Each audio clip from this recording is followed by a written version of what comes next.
आवेश संरक्षण का नियम। इसके लिए दिया जाता है पृथक्कृत निकाय। पृथक्कृत निकाय, आइसोलेटेड सिस्टम।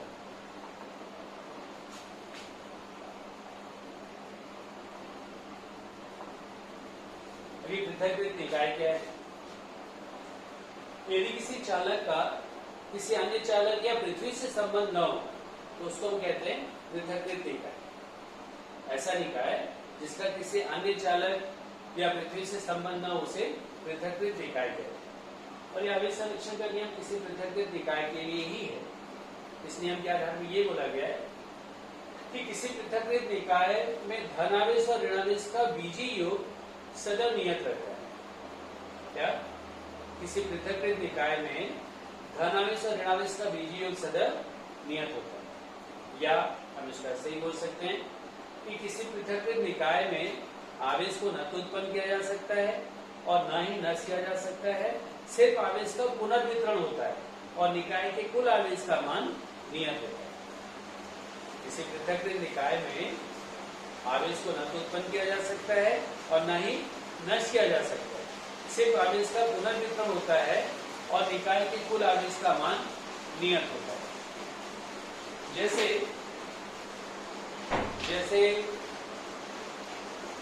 कांच की छड़ को जब हम रेशम के कपड़े से घर्षण नहीं की, घर्षण के पूर्व कांच की छड़ पे कोई आवेश नहीं, रेशम के कपड़े पे भी कोई आवेश नहीं, जिससे इसका कुल आवेश कितना है? 0। जब हम घर्षण किए तो घर्षण से मिलने वाली ऊर्जा के कारण कांच की छड़ धनावेशित हो गई और रेशम का कपड़ा ऋणावेशित हुआ।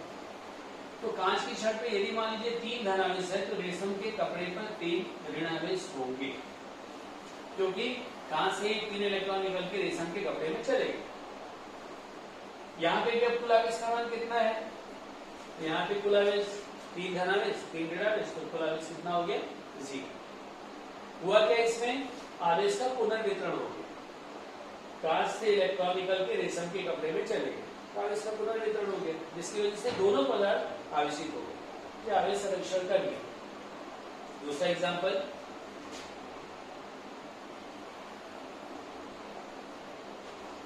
युग्म उत्पादन। युग्म उत्पादन जिसको हम बोलते हैं पेयर प्रोडक्शन। ये क्या होता है? गैमा किरण फोटॉन, गैमा किरण फोटॉन से हमको 2 कण प्राप्त होते हैं, एक इलेक्ट्रॉन और एक प्राप्त होता है पॉजिट्रॉन। पॉजिट्रॉन और दोनों आवेशित है। गैमा किरण फोटॉन जिस पर कोई आवेश है, इससे हमको 2 कण प्राप्त हुए, एक इलेक्ट्रॉन और एक पॉजिट्रॉन। इलेक्ट्रॉन पर जितना ऋणावेश है पॉजिट्रॉन पे उतना ही धनावेश है। यहाँ पे भी कुल आवेश कितना है? 0। ध्यान रखिए, पॉजिट्रॉन इलेक्ट्रॉन का एंटी पार्टिकल होता है, पॉजिट्रॉन इलेक्ट्रॉन का प्रतिकण होता है। एंटी पार्टिकल मतलब प्रतिकण, प्रतिकण। तो पॉजिट्रॉन जो इलेक्ट्रॉन का एंटी पार्टिकल, प्रतिकण, मतलब दोनों का द्रव्यमान समान है, दोनों पर आवेश की मात्रा समान है। इलेक्ट्रॉन पर जितना ऋणावेश है पॉजिट्रॉन पे उतना ही धनावेश, इसीलिए पॉजिट्रॉन को इलेक्ट्रॉन का प्रतिकण कहते हैं। जैसे प्रोटॉन का आवेश इलेक्ट्रॉन के आवेश के बराबर तो है, लेकिन दोनों का द्रव्यमान अलग अलग है। इसका इलेक्ट्रॉन और प्रोटॉन का द्रव्यमान अलग अलग है, जबकि इलेक्ट्रॉन और पॉजिट्रॉन का द्रव्यमान भी समान है और दोनों पर विजातीय आवेश। इलेक्ट्रॉन पर जितना ऋणावेश पॉजिट्रॉन पर उतना ही धनावेश, इसीलिए पॉजिट्रॉन को इलेक्ट्रॉन का एंटी पार्टिकल या प्रतिकण कहते हैं। इसकी विपरीत क्रिया भी है। इसकी विपरीत क्रिया जिसको हम कहते हैं एकीकरण। एकीकरण, एकीकरण में क्या होता है कि इलेक्ट्रॉन और पॉजिट्रॉन युग्मित होते हैं तो ये गैमा किरण फोटॉन बनता है। गैमा किरण फोटॉन बनता है जिस पर कि कोई आवेश नहीं।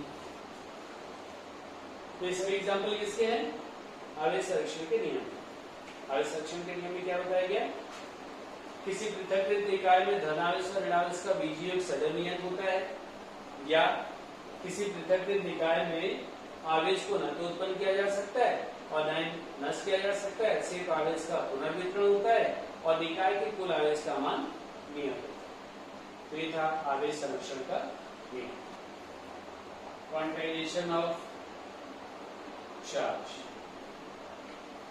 आवेश का क्वांटाइजेशन ऑफ चार्ज।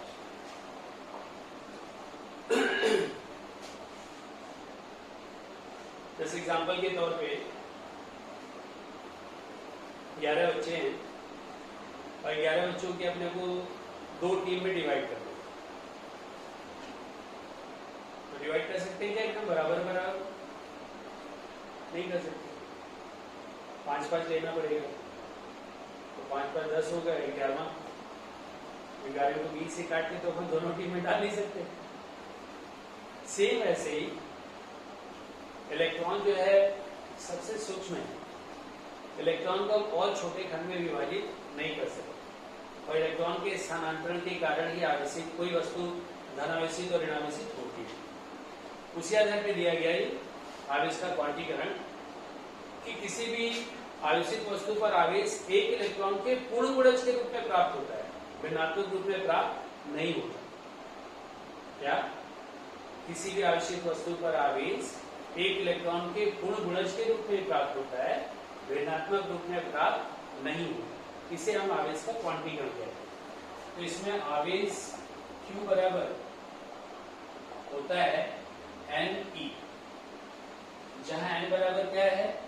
तो जहां n बराबर है प्लस माइनस 1 2 3 4 5 6, मतलब एक पूर्णांक संख्या, और E इलेक्ट्रॉन पर आवेश, इलेक्ट्रॉन पर आवेश। इसी आधार पर आवेश प्राप्त होते हैं, मतलब आवेश या तो एक इलेक्ट्रॉन होगा, एक इलेक्ट्रॉन की अधिकता या एक इलेक्ट्रॉन की कमी होगी, या 2 इलेक्ट्रॉन की अधिकता या कमी होगी, या 3 इलेक्ट्रॉन की अधिकता या कमी होगी, या 4 इलेक्ट्रॉन की अधिकता या कमी होगी, या 5 इलेक्ट्रॉन की अधिकता या कमी होगी। इस तरीके से आवेश जो है ऋणात्मक रूप में नहीं होगा, मतलब 3/2 इलेक्ट्रॉन होंगे ऐसा नहीं होगा, या 7/5 इलेक्ट्रॉन होंगे ऐसा नहीं होगा। क्यों नहीं होगा? क्योंकि हम आवेश सबसे सूक्ष्म इकाई है, इलेक्ट्रॉन सबसे सूक्ष्म इकाई है, इलेक्ट्रॉन को हम और छोटे खंड में विभाजित नहीं कर सकते। तो ये आवेश का क्वांटिटी। इसी आधार पर देखते हैं कि एक कूलम आवेश में इलेक्ट्रॉनों की संख्या कितनी होगी। एक कूलम आवेश में इलेक्ट्रॉनों की संख्या, एक कूलम आवेश में इलेक्ट्रॉन संख्या कितनी? यहाँ पे चूंकि Q बराबर है Ne, तो अपने को n का मान ज्ञात करना है। n बराबर Q/E। यहाँ पे Q क्या है? जहां Q बराबर है 1 कूलम और इलेक्ट्रॉन पर आवेश कितना है? 1.6 × 10⁻⁹ कूलम। ये मान इसमें रख दिया जाए, ये मान इसमें रखे, n बराबर 1.6 Q का मान 1 कूलम बटे 1.6 × 10⁻⁹ कूलम। कूलम कैंसिल हो गया, n बराबर इसको कैंसिल कर दिए, तो n बराबर इसको ऊपर ले जाए तो 10⁻⁹ अब 10⁻⁹ को हम ऐसा भी लिख सकते हैं 10 × 10⁻18 बटे 10⁻6। और 10 में यदि हम 1.6 से भाग दिए, ये मान है 6.25, तो 6.25 गुणी 10 की घात 18 इलेक्ट्रॉन। तो 1 कूलम आवेश में कितने इलेक्ट्रॉन है?